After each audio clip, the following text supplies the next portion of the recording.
I would appreciate it if you could show your support by liking and subscribing to the video before you start watching. You're standing in the royal palace of Cusco, Peru, in 1532. The Spanish conquistador Pedro Pizarro has just witnessed something that will haunt European minds for centuries. Before him sits not a corpse, but what the Incas call malca, a mummified ancestor so lifelike that servants are feeding it coca leaves, dressing it in fresh textiles, and most disturbing of all, bringing young women to spend intimate nights with the preserved remains. The dead ruled the living. Pizarro would later write, his hand trembling as he recorded what no European mind would prepare to comprehend. But here's what he didn't understand. This wasn't necrophilia as we know it. This was something far more complex, more systematic, and more deeply woven into the fabric of an empire that stretched from Colombia to Chile. We think we know the Inca Empire as a civilization of impressive stonework and tragic conquest. We imagine Machu Picchu's terraces, golden temples, and perhaps the brutal sacrifice of children on mountain peaks. But the truth is far stranger and more unsettling. The Incas had created the most sophisticated death cult in human history, where the boundary between life and death didn't just blur, it completely dissolved. For over 300 years, from roughly 1200 to 1532 CE, the Inca Empire operated under a belief system so alien to our understanding that Spanish chroniclers struggled to even describe it. The dead weren't buried and forgotten. They were mummified, housed in palaces, consulted for political decisions, married off to other mummies, and yes, paired with living spouses who were expected to maintain intimate relationships with their preserved partners. Recent archaeological discoveries have shattered our sanitized view of the civilization. In 2019, DNA analysis of mummies found in the Coricancha Temple complex revealed something extraordinary. Many of these preserved bodies showed signs of having been regularly handled, moved, and yes, physically intimate contact continued long after death. Carbon dating placed some of these practices as recently as 1530, just 2 years before the Spanish arrival. Dr. Maria Gonzalez, lead archaeologist at the University of Cusco, found textile fibers embedded in mummy wrappings that couldn't have been placed there during the initial mummification process. These bodies were being regularly undressed and redressed, she explains. But more disturbing were the organic compounds we found, substances that suggest ongoing physical contact of the most intimate nature. But to understand how an entire civilization could normalize the unthinkable, we need to journey back to the beginning. The seeds of the Inca death cult were planted in 1200 CE, when a tribal leader named Manco Capac established the kingdom of Cusco. Unlike other civilizations that viewed death as a journey to another realm, the Incas developed something unprecedented. The belief that death was simply a change of state, like water becoming ice. The essence remained, only the form transformed. Picture the royal palace of the first Inca ruler around 1230 CE. Unlike Egyptian pharaohs who were entombed in distant pyramids, Inca rulers were mummified and kept in their earthly palaces. Spanish chronicler Pedro Sarmiento de Gamboa, writing in 1572, described entering these palaces 40 years after conquest. The bodies were so well preserved they appeared to breathe. Women sat beside them combing their hair, feeding them maize beer, speaking to them as lovers speak. The technical process was horrifyingly sophisticated. Using the dry mountain air and specific mineral salts from sacred lakes, Inca embalmers could preserve bodies so perfectly that Spanish witnesses repeatedly mistook mummies for living people. But preservation was only the beginning. Each royal mummy maintained its own panica, a family corporation that included not just descendants, but servants, priests, and most significantly, spouses. The most disturbing aspect wasn't the preservation itself, but what happened next. Spanish priest Cristobal de Molina, writing in 1573, documented rituals he called abominations against nature.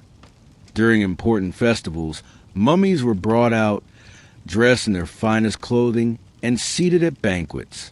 But the evenings held darker purposes. They brought young women, daughters of nobles, to spend the night with these preserved bodies, Molina wrote. The women spoke to them as husbands, laying beside them, performing acts I cannot bring myself to describe. By 1300 CE, the system had spread throughout the expanding Inca territory.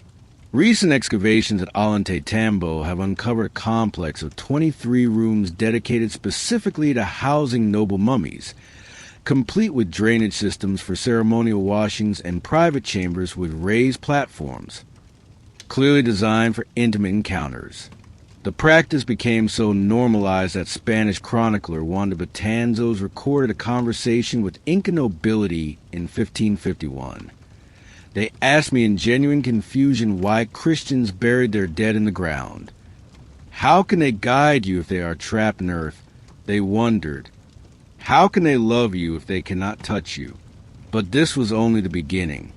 As the empire expanded, these practices would evolve into something even more systematic and disturbing.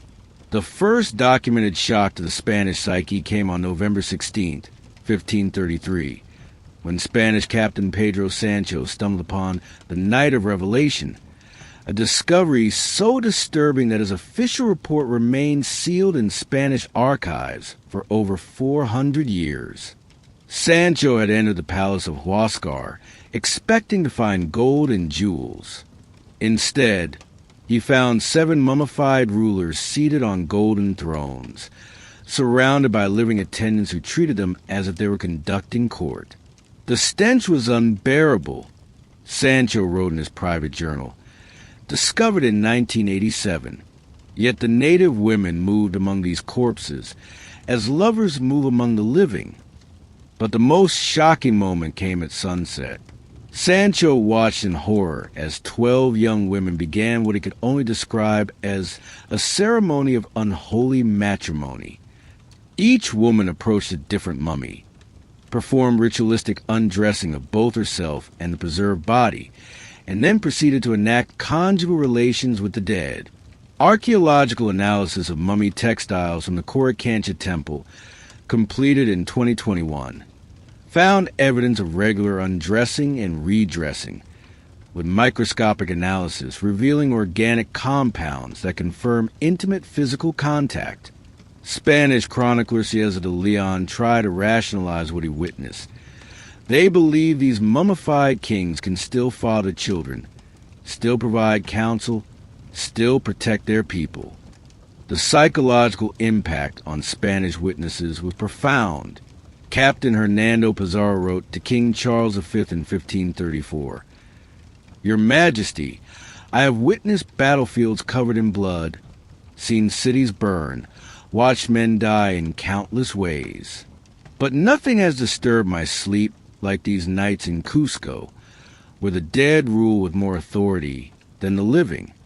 Recent archaeological discoveries provide physical evidence for what Spanish witnesses struggled to document. In 2019, excavations beneath Cusco's Church of Santo Domingo uncovered preserved textiles containing DNA from both mummified remains and living individuals. Chemical analysis revealed traces of substances consistent with human reproductive fluids, confirming that the most intimate aspects of these rituals actually occurred. The Spanish response was immediate and extreme.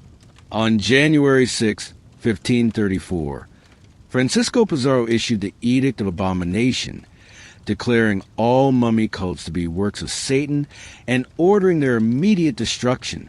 But the Incas had anticipated this reaction, secretly relocating many mummies to hidden chambers where the practices continued.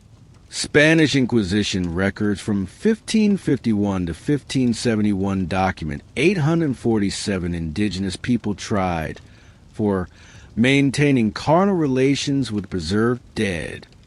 Maria Chuya tried in 1565, testified, "I was the wife of Lord Amaru in life, and I remain his wife in death. For 32 years I have shared his bed, received his guidance, felt his touch. Your dead are cold earth, ours are warm with eternal life."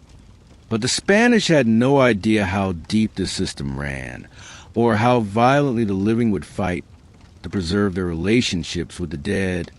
Chuyamama was 14 when she became a widow. Her husband died in 1487, but in the Inca Empire, her marriage was just beginning.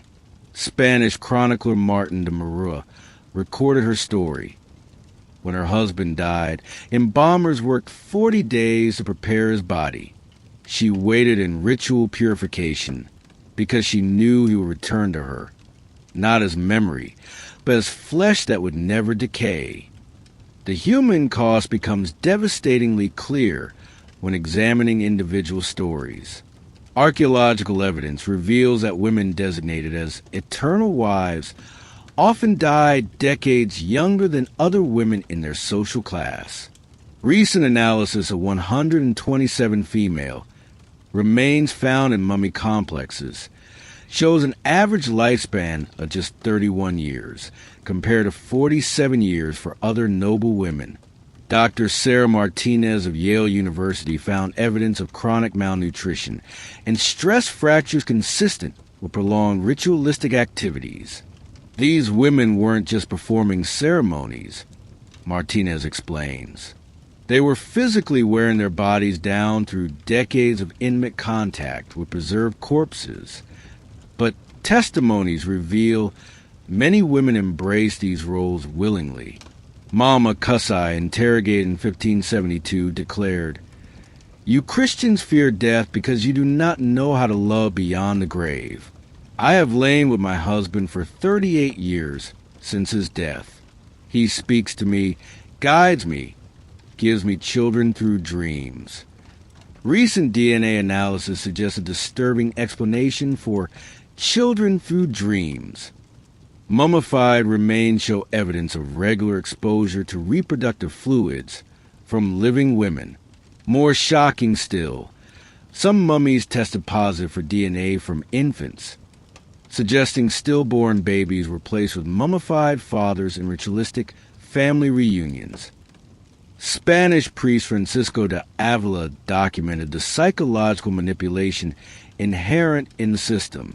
Women genuinely believe they receive supernatural guidance from their mummified spouses during intimate encounters, guidance that often proved accurate because these women moved freely throughout the empire, gathering intelligence that made their prophecies seem supernatural. The children born to these women faced their own horrific destiny. Spanish records showed children whose mothers claimed mummy fathers were marked for special training.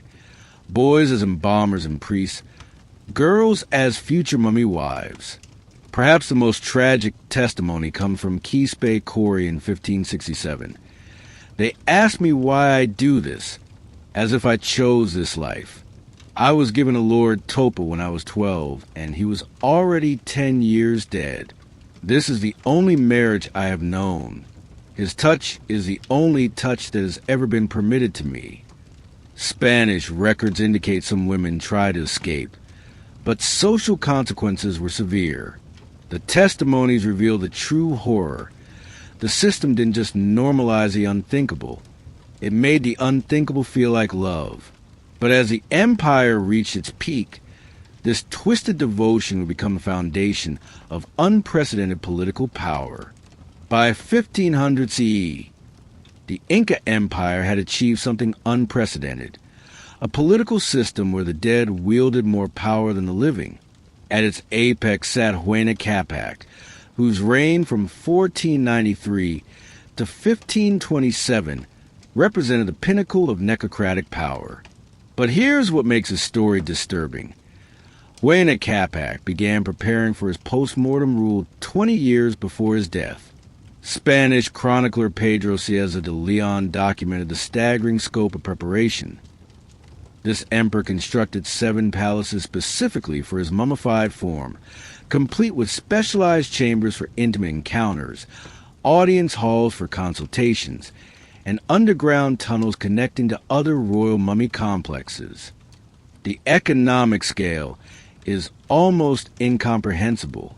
Spanish record from 1571 reveal royal mummies collectively controlled 47% of all agricultural land, maintained armies totaling over 200,000 soldiers, and commanded nearly 3 million people. Living emperors controlled only 23% of imperial resources. The dead had literally inherited the earth. Huayna Capac's preservation compound housed over 300 eternal wives. These weren't symbolic relationships. Spanish witnesses documented nightly rituals where these women maintained physical intimacy with the emperor's mummified remains, claiming to receive political directives through these encounters. Captain Hernando Pizarro spent 18 months studying the system, producing an 847-page report classified until 1923. The mummy conducts audiences daily. Living nobles present cases to preserve corpse, while his principal wife interprets responses. Most disturbing is how often these responses demonstrate detailed knowledge of current events that no corpse should possess. This apparent supernatural knowledge stemmed from an elaborate intelligence network. Women serving mummy cults moved freely throughout the empire, gathering information during festivals and trade gatherings. Their intimate access to mummified rulers gave them unprecedented political influence. They were running a continent-spanning spy network disguised as death worship. The case of Mama Oclo illustrates the system's sophistication. After her husband's death in 1493, she ruled southern provinces for 19 years, making military and agricultural decisions she claimed came from nightly consultations with the preserved remains. Under her guidance from the dead, these provinces experienced their most prosperous period.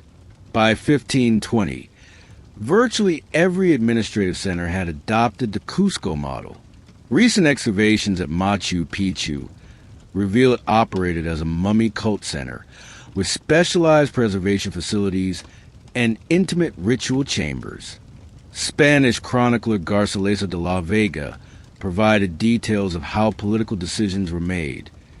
The living emperor would consult all previous rulers' mummies before major decisions. But consultations weren't ceremonial.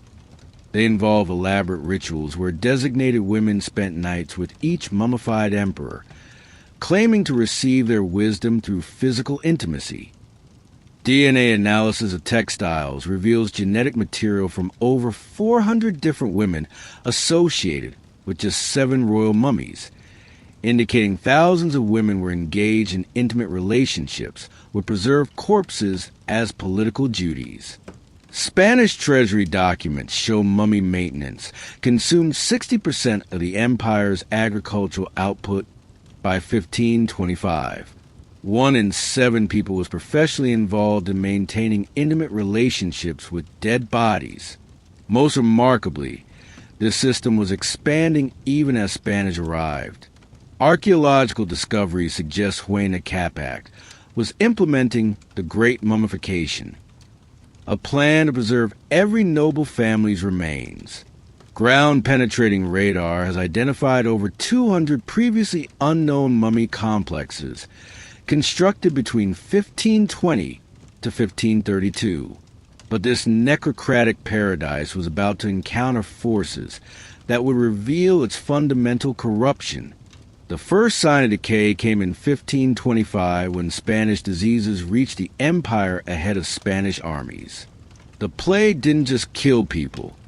It shattered the fundamental premise of the death cult by creating corpses that couldn't be properly mummified. Spanish chronicler Pedro Pizarro recorded the psychological trauma. Priests tried to preserve plague victims using traditional methods, but disease had corrupted the flesh so completely that preservation was impossible. For the first time, the Incas faced true death, bodies that rotted, decayed, and could never return to rule. Rather than abandoning their system, the Inca response reveals how completely the mummy cult had consumed their civilization. Archaeological evidence shows priests began experimenting with increasingly desperate preservation techniques, including toxic mercury compounds that often killed the embalmers themselves. When Huayna Capac died of smallpox in 1527, embalmers faced an impossible task: preserving a body so ravaged by disease that traditional mummification was impossible. Mama Cuxirame, one of his primary wives, testified in 1571. The emperor's body was changed by the foreign sickness. Yet priests insisted I must still receive him as a husband. For 3 years, I shared my bed with something that barely resembled human form. Recent excavations at the Coricancha Temple uncovered a chamber filled with failed preservation attempts, dozens of corpses in various states of experimental mummification, many showing evidence of repeated chemical treatments. The desperation is evident. But the most disturbing discovery was made in 2018, a sealed chamber containing artificial body parts made from wood, textiles, and precious metals, designed to replace decayed portions of mummified rulers. Dr. Elena Vasquez found organic residues on these prosthetic components consistent with human reproductive fluids. When natural mummification failed, the Incas began constructing artificial corpses specifically for sexual rituals. The psychological impact on women forced to maintain intimate relationships with increasingly artificial mummies was catastrophic. Spanish records document a wave of widow madness, women suffering complete psychological breaks, often with violent self-harm. Cory Aclo testified in 1574. They brought me pieces, an arm made of silver, a torso stuffed with coca leaves, a face carved from stone. They told me this was my husband, that I must love these pieces as I had loved them in life. The crisis deepened when competing claimants produced rival mummies. After Huayna Capac's death, sons Huascar and Atahualpa fought a civil war from 1529 to 1532. But the conflict wasn't just military.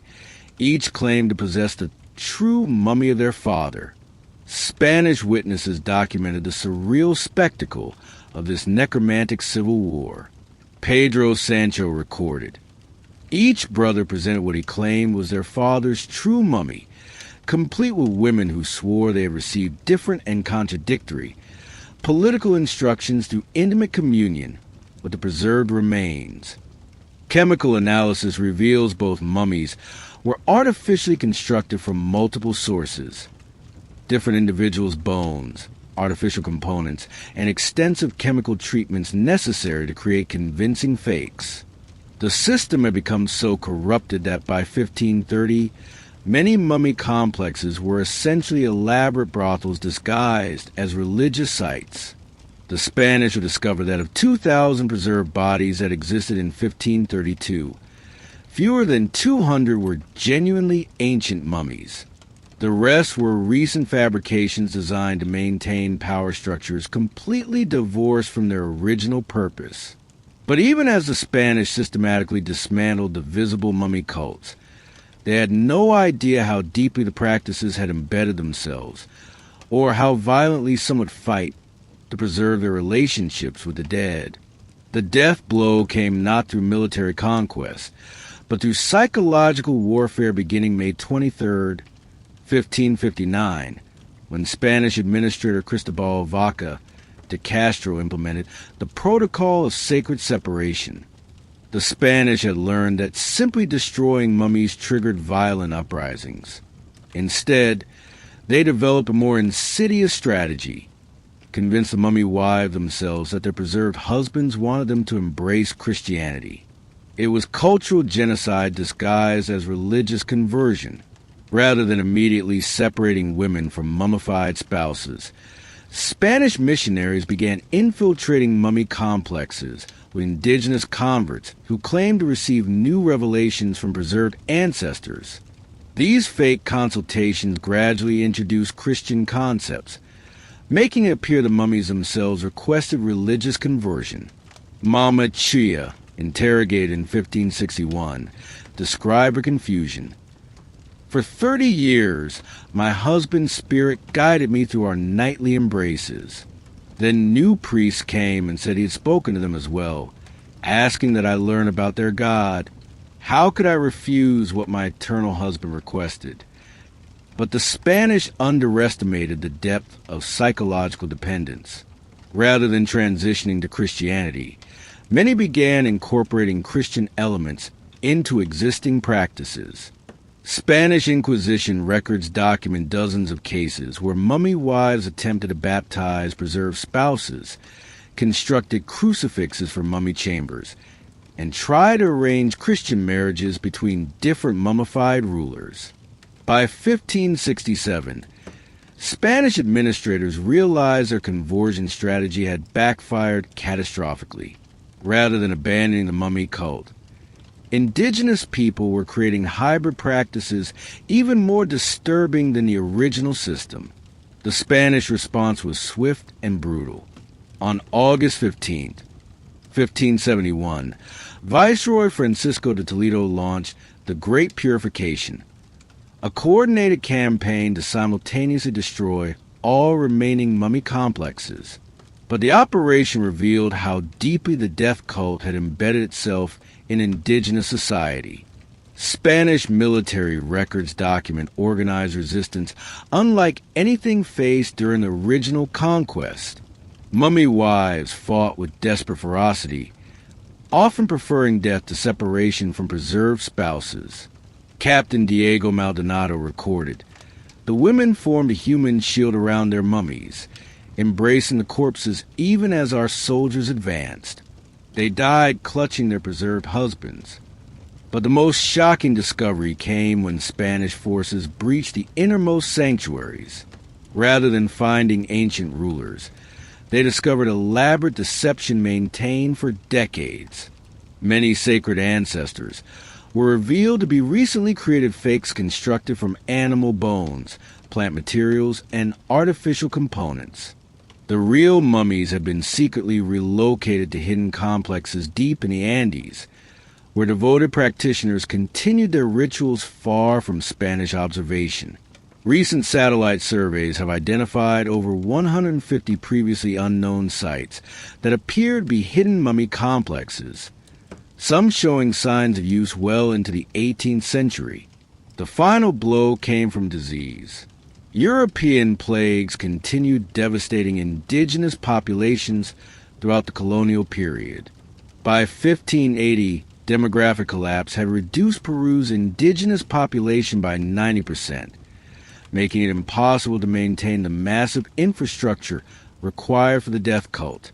Spanish records from 1585 document the pathetic end of what had been the world's most sophisticated necrocracy. Father Miguel de Steep found scattered groups of elderly women wander in the highlands, carrying bundles they claimed contained mummified husbands, though examination revealed only wrapped stones and decaying textiles. The most tragic testimony comes from Mama Caxirime, the last recorded mummy wife, found in 1589. "I have carried my husband's remains for 18 years, fleeing from valley to valley, maintaining our sacred embrace in caves and ruins.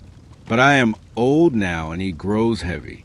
Soon I will join him in death, and there will be no one left to remember that the dead once ruled this land with love."